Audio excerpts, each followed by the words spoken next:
Gente, bom dia. Nessa segunda mini aula, a gente vai avaliar a sua base de contatos, ou seja, a base de pessoas ou empresas com que você já está conversando, sejam eles clientes, prospects ou lead.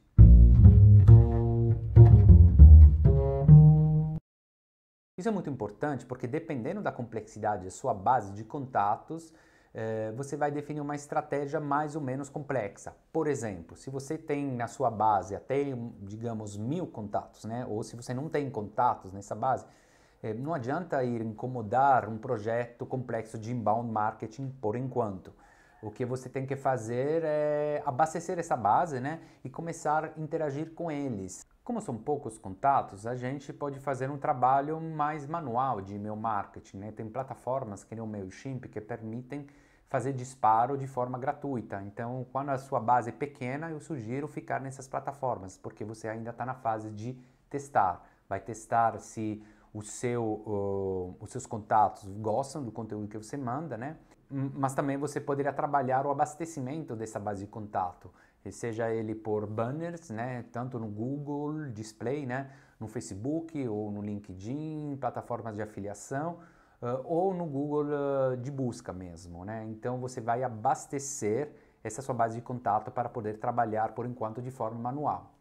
Já quando a sua base se torna um pouquinho mais complexa, mas ainda não muito complexa, né? Então, por exemplo, você tem 2.000, 3.000 contatos, aí já justifica começar a pensar em um trabalho de automação de e-mail marketing que você pode fazer ainda de forma não gratuita, mas baratinha, né? Por exemplo, eu sugiro usar a plataforma brasileira Dinamize, que a gente usa, e aí você pode fazer uma associação de marcador dependendo da interação que o usuário tem com o conteúdo que você disparou. Por exemplo, você manda um conteúdo falando do problema do seu público-alvo. Aí, dependendo se a pessoa interagir com esse conteúdo, ele vai ter associado um marcador de forma automática. Ah, ele interagiu com o problema.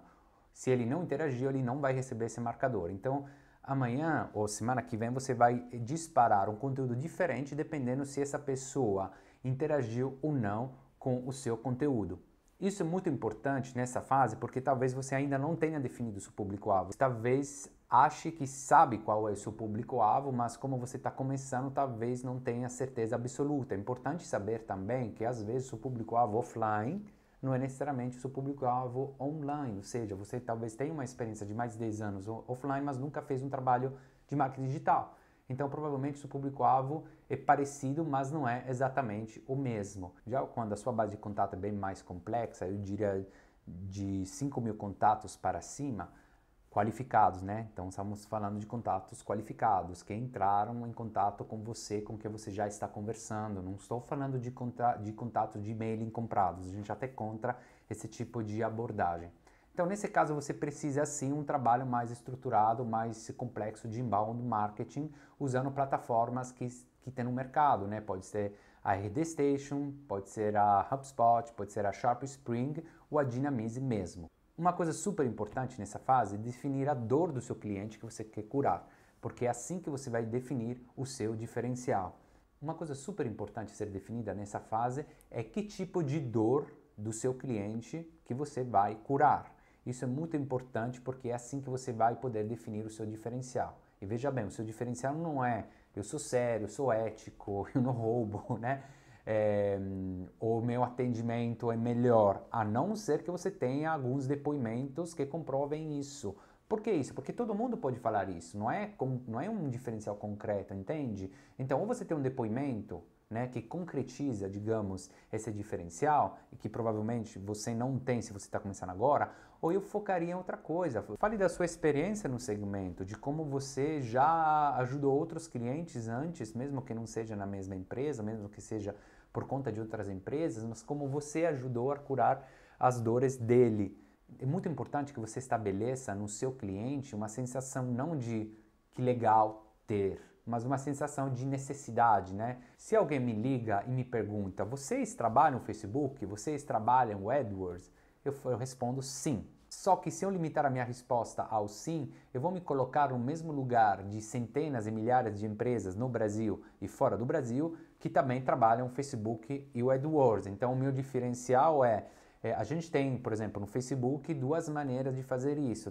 Tem a abordagem mais tradicional de agência, mas o que é mais interessante, a gente assessora você a implementar, a gente até estrutura o seu time.